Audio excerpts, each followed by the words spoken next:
L'homme est un être qui vit en contact permanent avec la nature, dont il inspire la beauté, l'humeur, la science et un grand soulagement psychique. L'arc-en-ciel est un phénomène naturel que nous avons choisi pour une approche dans notre thème. Qu'est-ce qu'un arc-en-ciel? À cette question, la majorité des personnes répondraient: c'est un arc multicolore qui apparaît lorsque le soleil brille et qu'il pleut en même temps. Et beaucoup savent ainsi que l'arc-en-ciel est un phénomène optique provoqué par la dispersion de la lumière du soleil par des gouttes de pluie approximativement sphériques. La lumière est d'abord réfractée en pénétrant la surface de la goutte, subit ensuite une réflexion partielle à l'arrière de cette goutte et est réfractée vers l'arrière sous un angle d'environ 40-42 degrés. Quelles sont les couleurs de l'arc-en-ciel? On ne peut pas voir toutes les couleurs d'un arc-en-ciel, qui couvre un spectre de couleurs continues qui s'étend du rouge à l'extérieur au violet vers l'intérieur. Bien qu'on puisse voir un dégradé de couleurs monochrome, généralement les 7 du découpage de Newton. Rouge, orange, jaune, vert, bleu, indigo et violet, faites par un prisme. Mais ceci ne représente qu'une infime partie des couleurs présentées par un arc-en-ciel. Plus exactement, on parle de longueur d'onde, plus des millions constituant un vrai dégradé.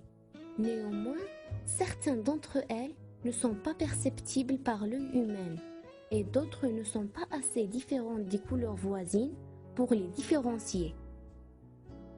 Pourquoi il y a de petits et grands arcs-en-ciel? Ce phénomène dépend de la distance et de l'angle auquel se trouve l'observateur.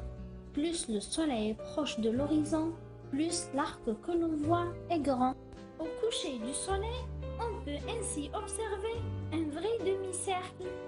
À l'inverse, plus le soleil est haut, plus l'arc apparaît petit.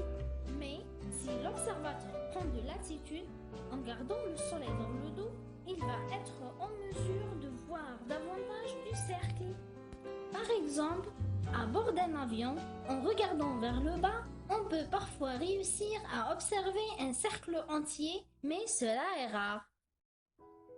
Peut-on voir plusieurs arcs-en-ciel? Oui, l'arc-en-ciel peut apparaître sous des formes doubles, triples, voire plus. Dans certaines circonstances, un arc peut être accompagné par un second, qui va apparaître inversé comparé au premier, le rouge vers l'extérieur et le violet vers l'intérieur. Ceci est dû à une double réflexion de la lumière dans les gouttelettes d'eau, sous un angle de 50-53 degrés, mais le second arc apparaît généralement moins net et plus pâle.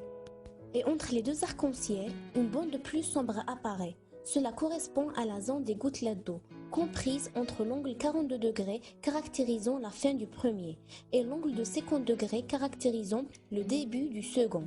Cette bande intermédiaire où il y a déficit de lumière a été appelée bande sombre d'Alexandre qui l'a décrivée le premier. Peut-on voir un arc-en-ciel la nuit? Oui, mais dans des rares cas. Un arc-en-ciel peut être vu de nuit par temps clair et pleine lune. Dans ce cas, c'est la lumière de la lune qui sert de source lumineuse. Le phénomène porte alors le nom d'arc-en-ciel lunaire. Mais la lumière de l'arc ainsi produite est faible et peut ne pas exciter suffisamment les cellules de la rétine responsables de la perception de la couleur. Et l'arc apparaît ainsi de lueurs grisâtres sans couleur apparente. Les couleurs peuvent cependant apparaître sur une photo. Enfin, l'arc-en-ciel, chez la plupart des gens, est un passage qui donne un espoir à la prospérité.